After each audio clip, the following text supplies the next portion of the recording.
আসসালামু আলাইকুম ওয়া রাহমাতুল্লাহি তাআলা ওয়া বারাকাতুহু। ওয়ালাইকুম আসসালাম। সাইফুর রহমান সম্পর্কে বাবার থেকে শোনার আর প্রয়োজন নেই, কারণ হাফেজ সিরাজি রহমাতুল্লাহ আলাইহি বলছিলেন, একটা বাগান যদি মালি সাজায় ফুলের বাগান, সেটার মধ্যে ভরপুর ফুল আছে, এর ভিতরে যদি একটা ফুল ঝরে যায়, বাগানের সৌন্দর্য কি আর থাকে? সিরাজি রহমাতুল্লাহ আলাইহি নদীর পাড়ে বসে একটা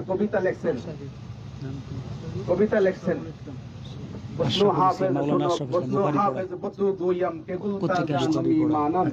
अगर मानंद शबे दीगर नमी मानंद गुलज गुलशा जुदा गश्ता तरु ताजा नमी मानंद अगर मानंद शबे दीगर नमी मानंद हमेशा इज्जते मेहमा बोक खाना नमी मानंद अगर मानंद नबी मानंद अगर मानंद শবে দিগার নমি মানন্দ। আমরা চাই যে সে যেন জান্নাতের মধ্যে স্থায়ীভাবে থাকতে চায়। ওই ব্যক্তি সফল যে ব্যক্তি নাকি ফামাং যুহজিহা আনিন নার, যেই ব্যক্তি নাকি জাহান্নাম থেকে মুক্তি পাইল, ওয়া উদখিলাল জান্নাহ, জান্নাতে ঢুকলো, ফাকাদ ফাস, সে ওই সফল। এছাড়া সফলতা কি? আমি আমার সন্তানের জন্য আসলে কোনোদিন আমি বিরহ করি নাই, আমি আনন্দ নিয়ে আসছি, এই কারণে তার গায়ে সাদা পোশাক আছে। আচ্ছা, পোশাক দিয়ে তাকে আমি সাজাইয়া নিয়ে আসছি, যেমন নাকি বর সেজে আসে, কনের বাড়িতে বর সেজে আসে, আমি তাকে সাজাইয়া নিয়ে আসি জান্নাতে দেওয়ার জন্য। শুক্রবারে বিকাল থেকে তার জবানের মধ্যে তেলাওয়াত ছিল, জবান থেকে তেলাওয়াত বের হয়েছে, ওয়াল্লাহুল্লাযী লা ইলাহা ইল্লা ওয়ালান তাজিদা লাহু নাসীরা, এরকম আয়াতগুলো পড়তেছিল, অনেকগুলো পড়তেছিল। তারপরে যে আইসিইউতে লাগানো হয়েছে, এগুলো বের হয়েছে। আমি যাই দেখি, আমি শুনি একটু কি পড়তে চাই, কি করতে চাই। তো বাসায় আসলেও কোনোদিন গোসল করে খালি গায়ে বের হয় নাই। আমি বলতাম যে এখানে তো কেউ নাই, না থাকলে কি এটা একটা পর্দা না? তো যাক, আলহামদুলিল্লাহ, আমি আমার আল্লাহ পাক রব্বুল আলামিন কেন আমাকে এই সন্তান দিয়েছেন, এটা না দিলেও তো পারতেন। এখন নিয়ে গেছেন, অনেকে বলে যে অকালে মৃত্যু, আসলে মৃত্যুর কোনো কালই নাই। তো অকাল হবে কিভাবে বলেন তো দেখি? কারণ আজকে আমাদের চিরাচরিত নিয়মটা হইল, বাবাকে কাঁধে করে সন্তান কবরে নিয়ে যাবে, আর আজকে বাবা কাঁধে করে সন্তানকে কবরে নিয়ে যায়।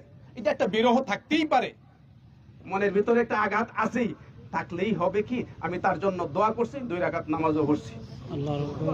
আমি 2 রাকাত নামাজও পড়ছি। গত রাত্রে অনেকক্ষণ পর্যন্ত তাহাজ্জুদের নামাজ পড়ে আমি দোয়া করছি যে আল্লাহ, যদি তার হায়াত থাকে দাও, আর না হইলে ইমানের সাথে আর কষ্ট না দিয়া, এই আইসিইউতে যে কষ্ট যারা গেছেন বুঝেন, আর যারা যান নাই আসলে বুঝার সুযোগ হয় না, আর যাওয়ারও দরকার নেই আমি মনে করি। আমি আসলে একদিক দিয়ে হইলো আনন্দ নিয়ে আমি চলে আসছি, আমার মধ্যে কোনো বিরহ নাই। হ্যাঁ, ওর আম্মা আমার চেয়ে আরো শক্ত মনওয়ালা, কোনো কান্নাকারি নাই। এটা করবো কেন? যদি এটা আমাকে না দিতেন, সিরিয়ালে যদি এটা না দিতেন, তাহলে তো আমরা 4 নম্বরে থাকতাম, এটা দেওয়াতে 5 নম্বর ছেলে হয়েছে আমরা, ঠিক না? তো এই জন্য আপনাদের কাছে দোয়া চাই।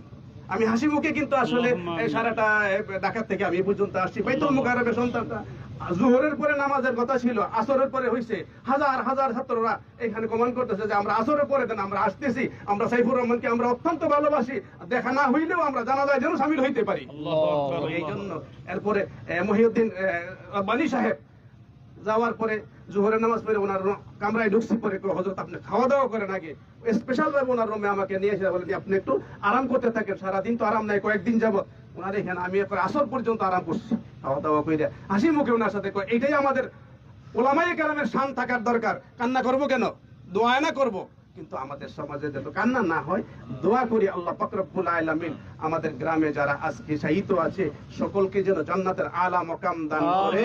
আজকে আপনারা যারা আসছেন তাদের প্রতি আমি কৃতজ্ঞ, কারণ ঢাকা থেকে আব্দুল কাইয়ুমুল্লাহ সাহেব আসছেন, আসলে গতকাল আমার এখানে গিয়েছেন, এর আগেও গিয়েছেন, বারবার দেখা করেছেন যে চিকিৎসা করতে গিয়ে যদি কিছু করণ লাগে, কিন্তু আমাদেরকে কিন্তু নিরাশ করেন না, বুঝছেন না? নিরাশ না, কিন্তু আমরা সহযোগিতা নিয়েই চিকিৎসা করবো যদি বাইরে নিতে হয়। তো যাই হোক, সহযোগিতার প্রয়োজন এখন হয় নাই, আল্লাহ পাক নিয়ে গেছেন, আল্লাহ পাক যেন তাকে জান্নাতের উঁচা মাকাম দান করে।